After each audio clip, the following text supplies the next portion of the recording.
Hi everyone, my name is Kristen Melton and I'm the Executive Director of Epilepsy Niagara. Did you know by learning Seizure First Aid you can save a life? And you can learn this in 9 very simple and easy steps. And I'm going to teach it to you right now.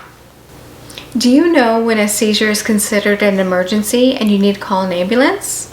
Stay tuned to the end because I'm going to tell you everything you need to know. Seizure First Aid can sound very scary and daunting, but I promise you it's easy to learn. Right now, I'm going to show you the steps for Seizure First Aid for convulsive seizures.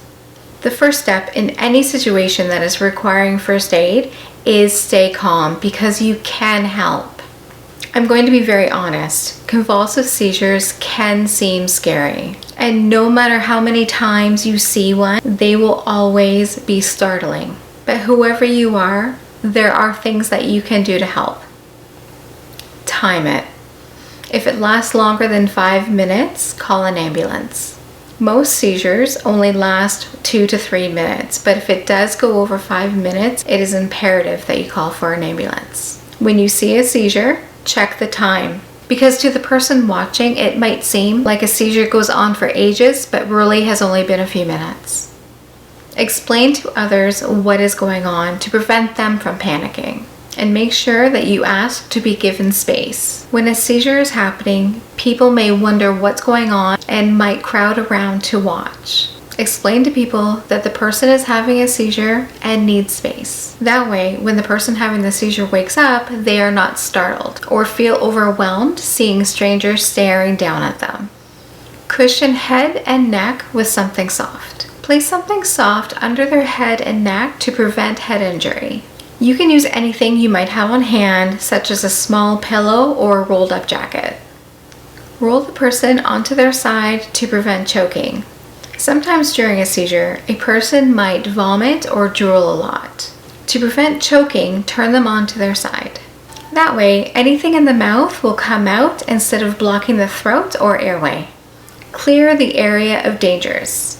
When a person is having a convulsive seizure, their arms and legs will be shaking. To prevent them from hitting something nearby, move things out of the way that may pose a danger. Do not ever put anything into their mouth. There is an old myth that you should put something in their mouth to keep them from swallowing their tongue. This is not true and is very dangerous. It can accidentally cause the person to gag, break teeth, or bite the inside of their cheeks or tongue. Do not restrain the person having a seizure. You cannot stop a seizure by holding them down or shaking a person. If you try to restrain them, their whole body will still be jerking and very tense. As a result, you could injure them, you could accidentally get hit, or you could make the seizure worse. Sometimes when a person comes out of a seizure, they are in a fight or flight situation and may panic. Sometimes if a person coming out of a seizure is being held down or restrained, they may panic and fight you.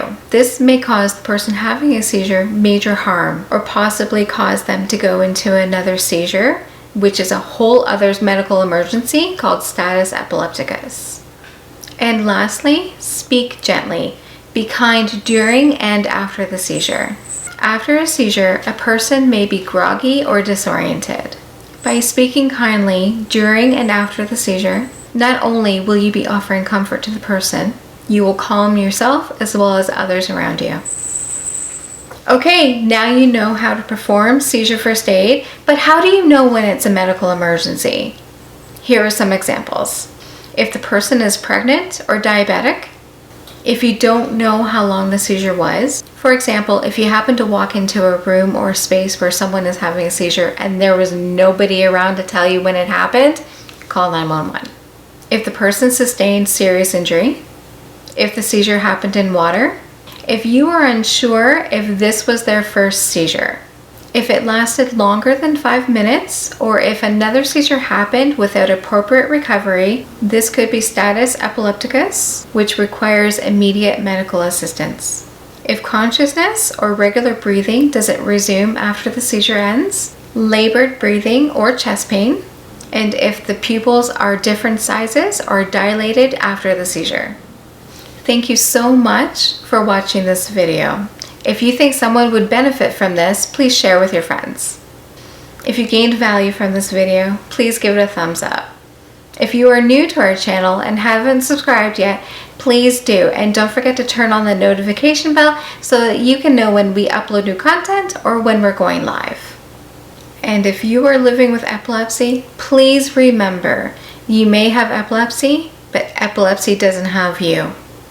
Bye for now.